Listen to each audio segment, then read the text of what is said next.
I want to start this video off by wishing everyone a happy Halloween this year. It's been too long and regrettably, I'm still not able to make videos on a consistent basis, at least for the time being. And with that out of the way, I'm also not abandoning this channel. So I will try to be more active during the downtimes. Maybe I'll be posting polls or memes, I'm not really sure, but I'm gonna think of something. So anyway, welcome back to the Time Tiger channel. This time, I want to go over 5 horror movies that stuck with me in honor of the spookiest holiday of the year. Now, I'm also dedicating this video to my niece. See, she was born on Halloween, so it only makes sense. Happy birthday. Oh, and one last thing before we get started. This list is not in any particular order, so, if you disagree with me, feel free to let me know in the comments below. But, even though I'm counting down from 5 to 1, it doesn't necessarily mean anything about which one I prefer. Now, I don't want to speak for everyone, but when I was a kid, I was totally afraid of the dark. It probably also didn't help that my aunt would invite all my cousins and I over for the weekend, and then we'd go out and rent scary movies at the local video rental store, whether that was Blockbuster or whatever it may be. Yeah, I'm that old. And then stop off unexpectedly in a graveyard. Yeah, she would take us to a graveyard on the way home. She'd find it funny, I think, just to scare us, and to be honest, we did love it.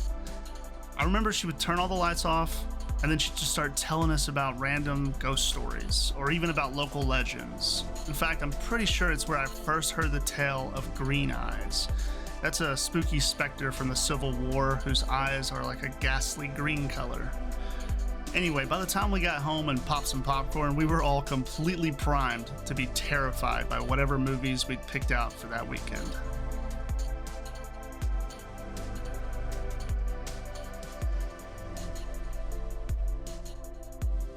Alright, so here we go. Number 5, Killer Clowns from Outer Space. This movie is such a wild ride. Now, it's fairly campy, which is nothing new for some of the best horror films out there, but it really takes the silly meets horror factor and cranks it up to 11. From the outlandish and cartoonish look of the clowns to the wacky and horrific ways they go about killing people throughout the movie, this one delivers loads of entertainment for the relatively short runtime. And who could forget the most iconic part of the entire movie? The part everyone remembers, the cotton candy cocoons filled with blood. Disgusting.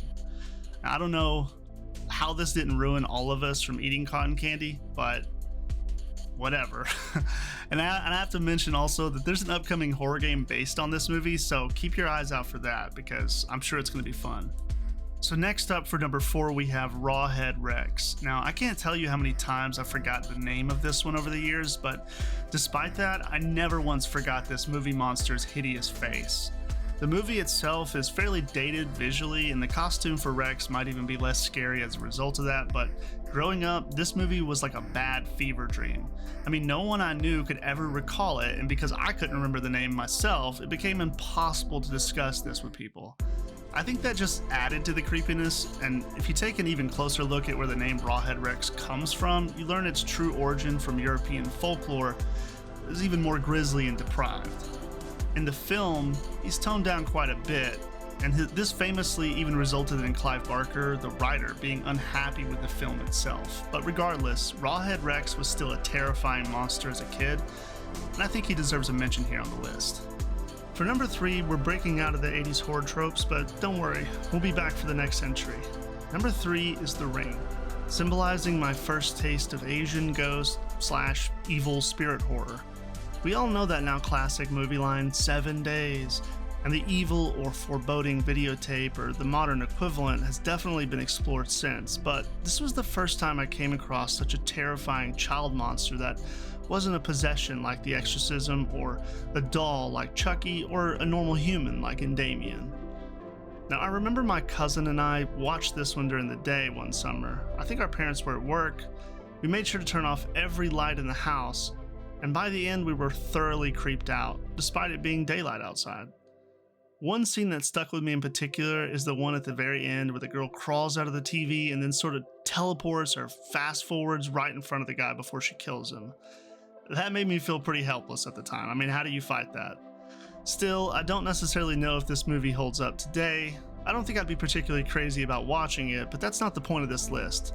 At the time I first saw it, this movie left a considerable impact on me and had both my cousin and I creeped out for days.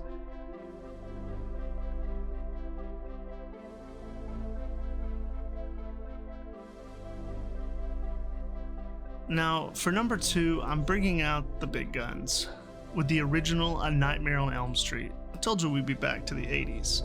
This movie not only helped define a generation of horror, but it resulted in one of the most iconic horror villains of all time with the titular and terrible Freddy Krueger. The creepy little nursery rhyme you hear throughout the movie, the 1, 2, Freddy's coming for you, it always made the hairs on the back of my neck stand straight up.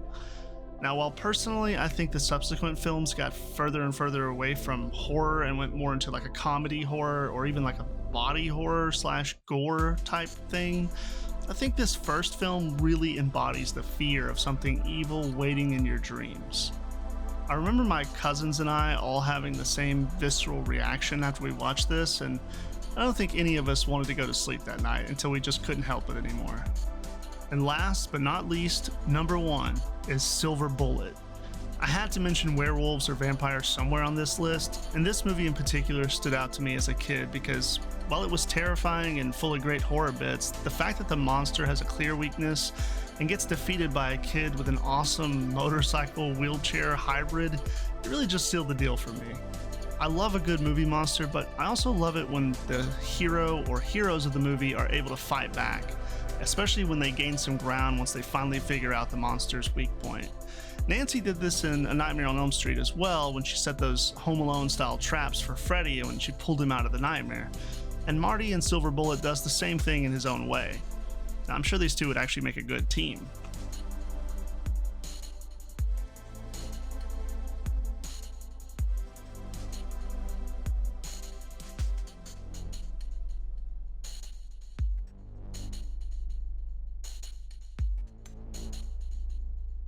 So there we are. I hope you enjoyed my list of 5 horror movies that stuck with me growing up. I absolutely love horror movies, and while I wouldn't consider myself a hardcore fan, I'm almost always down to watch a new scary movie. I'd love to hear what your list would look like, so be sure to subscribe, like the video, and let me know in the comments below. And hit that notification bell if you don't mind, because even though I'm not able to put out content on a weekly basis like I was before, it'll still help grow the channel bit by bit. Oh, and before I go, don't forget to check out the Five Nights at Freddy movie if you need something to watch over the weekend. I checked it out myself, and while it wasn't exactly what I was expecting, it was still pretty good, and I recommend it. So, with that out of the way, have a great Halloween, and hope to see you next time.